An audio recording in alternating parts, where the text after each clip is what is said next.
94.7 The Black, New York's #1 for throwbacks. It's Shelley Wade. You already heard from her earlier, but let's get back into it with Daytime Emmy Award-winning talk show host, actress, comedian, and best-selling author, Sherri Shepherd! Hey! So you just kicked off a comedy tour. Listen, this is what you do. You make us laugh. And so what made you do a comedy tour of this magnitude right now? Because I love doing stand-up. I started out doing stand-up with everybody you know, Jamie Foxx, D.L. Hughley, Monique, Cat Williams.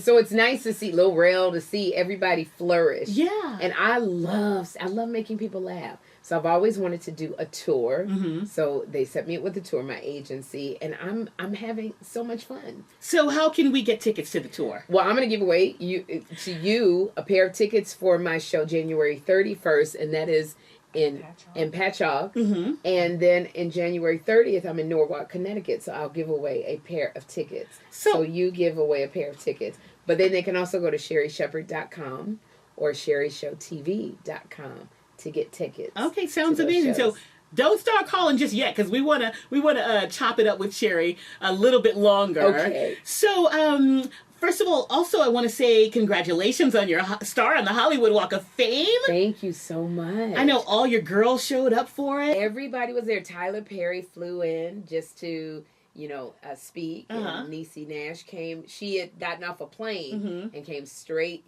when she did her glam, then she came straight to the star ceremony. So those were the two that spoke for me. And then Kim Whitley, she also spoke. And it was, my family came out. My son was there.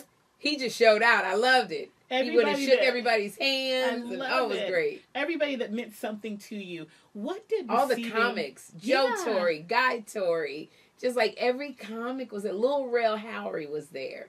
It was just to see all of my comedian friends I loved it. What did it mean for you? I mean, that little girl, going back to when you were a little girl, could you have dreamed of this? And what did it mean to you to receive it? I did dream about this because my star is on Argyle in Hollywood, right in front of the W Hotel. Mm-hmm. I used to live, when I was a struggling comic, no money, in a studio apartment on Argyle and Franklin. Wow. It was infested with so many creepy crawlies. You wouldn't even, I paid $325 or $350 for this studio apartment. And I had no money. So I would just walk down Hollywood Boulevard and Sunset and look at the stars. And I would go, Lord, I wonder if I could have one of those. That was one of the dreams I never told anybody. And so when it came true, I was just so thankful. And I just would imagine what would my life be like with the star. And I've gone through so much, being evicted and, going to jail and car being repossessed and in crazy relationships. So that star meant something to me. It meant this journey that I was on was not for nothing. And right now I'm in front of Frank Sinatra, in back of Sammy Davis Jr., across the street from Mariah Carey, down the street from J-Lo, a block away from Janet. And Niecy Nash is kitty corner because she's on Argyle in Hollywood, but she's in front of the CBS. I'm in front of the W Hotel. So when I go out there, I go look at her star and I dust it off. She's supposed to be cleaning my star. But the last time I was over there was a man laying on my star. And I said, I made it! I got a man laying on top of me. That is hilarious. Also, congratulations on your NAACP Image Award nomination. You got multiple. Yeah, four nominations. For the talk show and for... talk show host. Outstanding talk show host. Outstanding talk show. Best supporting actress in the movie Straw. I played the bank manager, Nicole. And shout out to Tyler Perry. Shout out to Tyler. Yeah. And for the movie Straw. So 4 nominations. Congratulations. I'm very excited. Girl, I can't even believe it. And you got to vote. Vote. I was going to say, because for the NAACP Image Awards, it's the fans that vote. So if somebody wins, it's because the fans voted. So you can vote. You can go to the website and vote. It's 4 different categories. You can vote for me. And I understand it might be some other favorites, because my sis Tiana, she's also nominated for Best Supporting Actress. She got 92 nominations for the NAACP Image Awards. So we can find something. Even if you go back and forth with Tiana and me. For Best Talk Show Host, one of my favorites, Don Lemon, is also nominated. Wow. He is now living his best life, not working on CNN. Don Lemon ready to fight you as a journalist. He will tell you in a minute, don't touch me. Yeah. Don't say my name. Yeah. So I know everybody loves Don Lemon. That's my heaviest competition. Okay. Don Lemon, I know. So you guys vote for Sherri, though. Vote for Sherri. And then, spread the wealth. Spread the wealth. But since we're talking about the talk show, I know you do hot topics. I wanted to cover a couple of hot Sure. topics with you real quick. So I really am interested in your opinion on this and Jeffrey. Okay. A new poll says 47% of parents say that profanity is never okay from their children. I have seen grown-ass people cursing in front of their parents, and I'm appalled by it. But what do you think about kids? Can Jeffrey curse in front of you? Girl, I know my son be cursing. In front of you? No, never, ever. But I remember back in the day when I was a teenager, I cursed. I never cursed in front of adults. Okay. I always cursed in front of my friends. So that is how I know Jeffrey does. He will go, oh, shh. Because he hears me do it, and I told Jeffrey, I said, there's certain words that I just don't want to hear, so Jeffrey does not curse in front of me. But however, he is a boy, and I know these kids curse. Like, even when he got his acceptance letter into college, everybody was making a big deal. They made a video for me to watch. They were making a big deal of the acceptance letter, and he goes, gee, dang it, and that's a fun word, I say. And I was like, is that my son? And my niece said, Auntie, he cursed like a sailor. So he's being respectful, saying, gee, dang it. Yeah, no, he didn't say gee, dang it. I said gee, dang it. Okay. He said the word. Okay. I can't say that because I want you to keep your radio show. Okay, gotcha. You're keeping it PG for me. I think kids are going to curse. I think that you have to teach them not around adults. There are certain places because kids are just going to be kids. Mm-hmm. And that's what we did. So I don't have a problem. I know that Jeffrey does, but he better be respectful. What would happen if he said a curse word around you? My head would swivel 360. It would literally be like a Chucky doll. Like you said, what? What? What? Now, we don't play that. Okay, the final hot topic, Sherri Shepherd.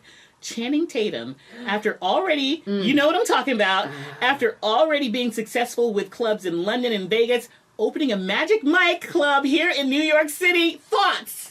Girl, I don't know if I could bring up my stripper days, going to the club. I had all my ones. I was making it rain. I mean, when you go to the club, a certain lingo. Come on over here. Come on, shake it.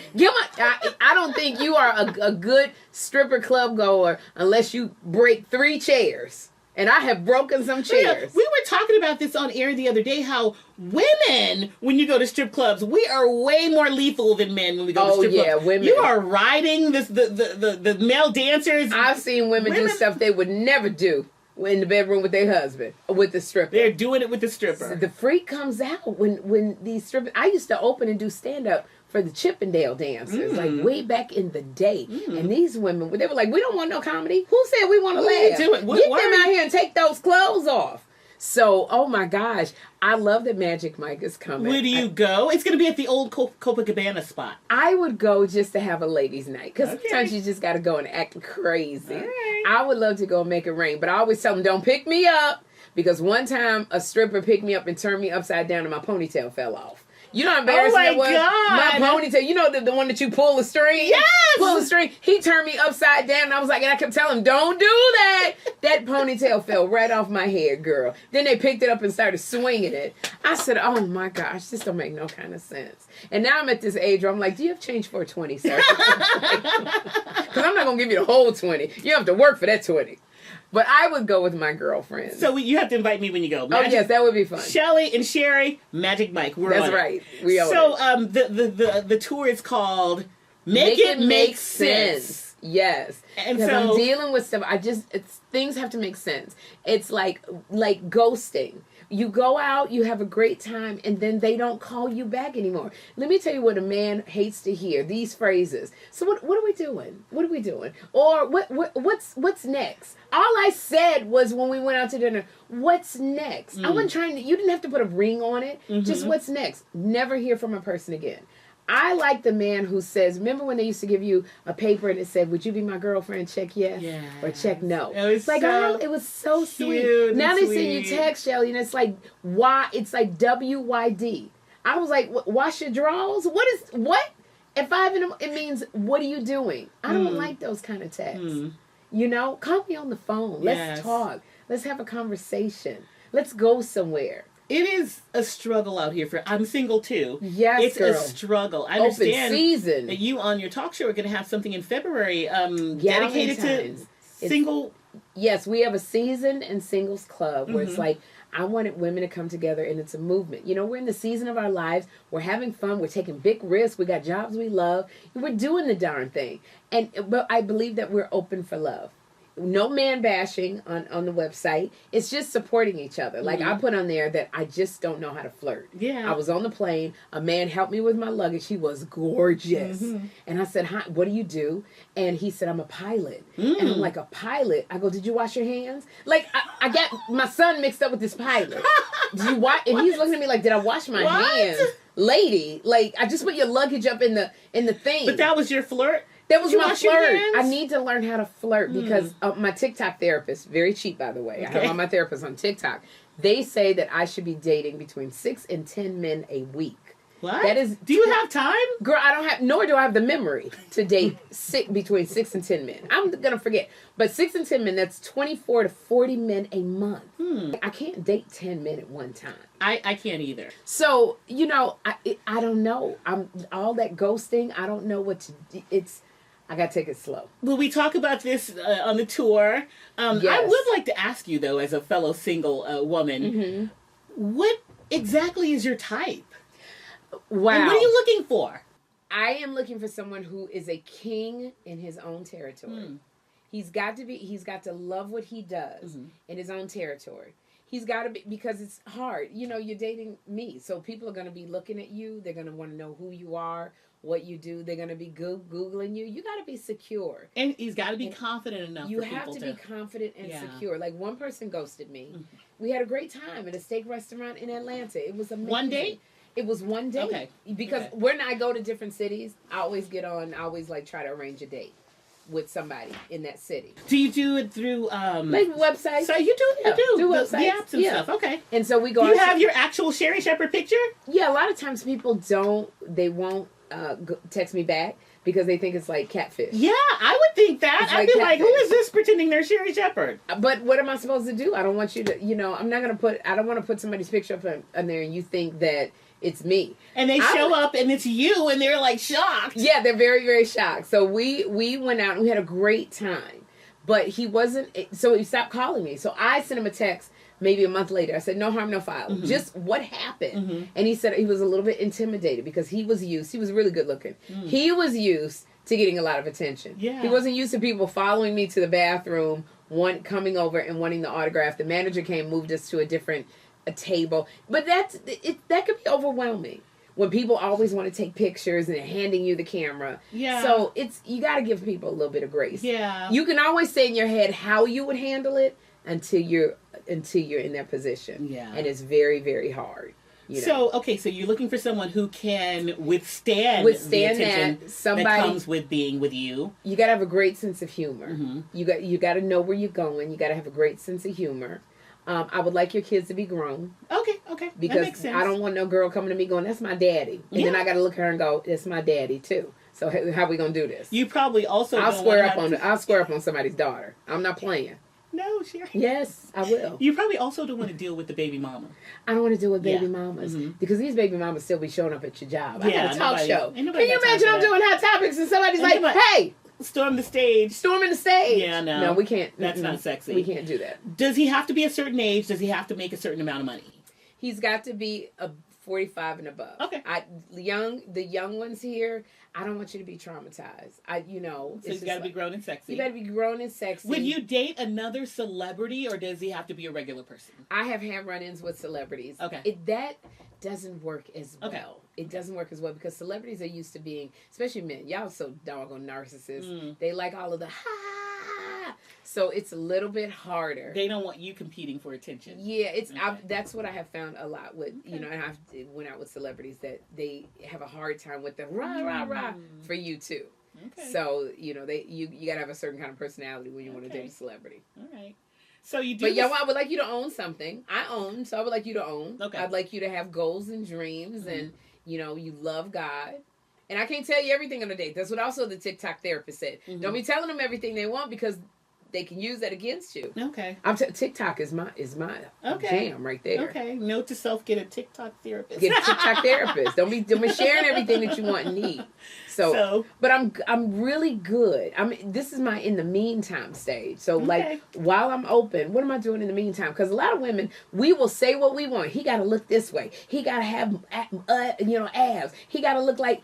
But would he want us? We sitting on the sofa eating ice cream? Exactly. The man that you want, would that man want you? That man that you're praying for, is he praying for you as you are? Yeah. So I'm in this meantime stage. There's some work I got to do. Number one, I got to get my son out the house. No man wants to see a grown man boy walk down the stairs in his drawers going, "Hey, bro." No. Is Jeffrey ready to leave? Jeffrey is like, he's about to go to college. Okay. Yes. Okay. But he told me, he was like, "I don't want another man in this house." What? How you gonna tell me? Thank you. Okay, you don't even pick up your drawers. You tell me you don't want another man in this house. Is you crazy? Okay. That make sense. I feel like I'm in the meantime phase too, because I'm waiting for my life partner, but I am also preparing for him. Okay, so in the waiting, because that's kind of, the waiting is passive. Are you intentional about going out to those places where they may be? To meet him? Not as much as I should be. Because, it's like sometimes he's not going to show up at my door? No, they just don't be showing up at my door trying to find your apartment. They buzzing on the door trying to find your house. Is the gate going? I can't get the gate open. Who's hello? The lights don't come on. I do need to be more proactive with going to the places. You have to be intentional about being out. And, it's like faith without works is dead. They're not going to find us while we're sitting on the couch watching K-dramas. We have to be out and go out with our friends, because that's what, it might be that person that's standing there. Yeah. You know my issue, though? I go out a lot with my gay guy friends, and so men might you're going to have to cut that right there. They might think that I'm with him, so I need to cut that out. Because I have friends who are gay, but here's the problem. If you're always with your gay friends, you tend to be going places with them all the time. Mm-hmm. And then, so men are not going to approach you if they're always with your gay friends. With a guy. Yeah, like a guy's not going to come up to you. I did that. I went out for Pride, wore a see-through dress, had a good time. Not one person was coming up to me, because I was with all my gay friends. Yeah. So I think that you have to also be intentional about going out with your girlfriends, going out by yourself. Do you go out by yourself? I do all the time. Listen, with what we do, of course we can go out by ourselves, but out, because there are always... I go to restaurants by myself. Okay. I go to the movies by myself. I go to plays by myself. I do post up at bars quite a bit. I love that. Yeah, the bars, I because I have to learn how to flirt. So, I know I'm supposed to smile, but I'm sitting, and I don't drink. Okay. So I'm sitting there with a water at the bar. It looks a little weird. Okay. But, I do go out to events by myself. Uh-huh. So, yeah. And you have to be comfortable with yourself before you get comfortable with other people. All right. It's like Sherri up in here giving me dating advice. Thank you. Well, it ain't worked for me yet, but I'm just trying to... Well, thank you for stopping by. I loved coming by. This was fun. And you guys, check out the tour. It's called Make It Make Sense. Yes, and take a nap before you come. That's what I tell everybody. Take a nap before you come. That way, you can have the full experience of laughter. And tell everyone the sites again where they can buy tickets. You can go to sherryshepherd.com to purchase tickets, or sherryshowtv.com to purchase comedy tickets. Purchase tickets, guys, and watch the Sherri Show every day. Every day, and vote for me for the NAACP Image Award. If I can take home one. If I go home with one award, I'll be happy. You guys, Sherri Shepherd on 94.7 The Block. Thank you, Sherri. We love you. Oh, thank you. Perfect. That was so much fun. Great. Thank you. That was great. So much fun.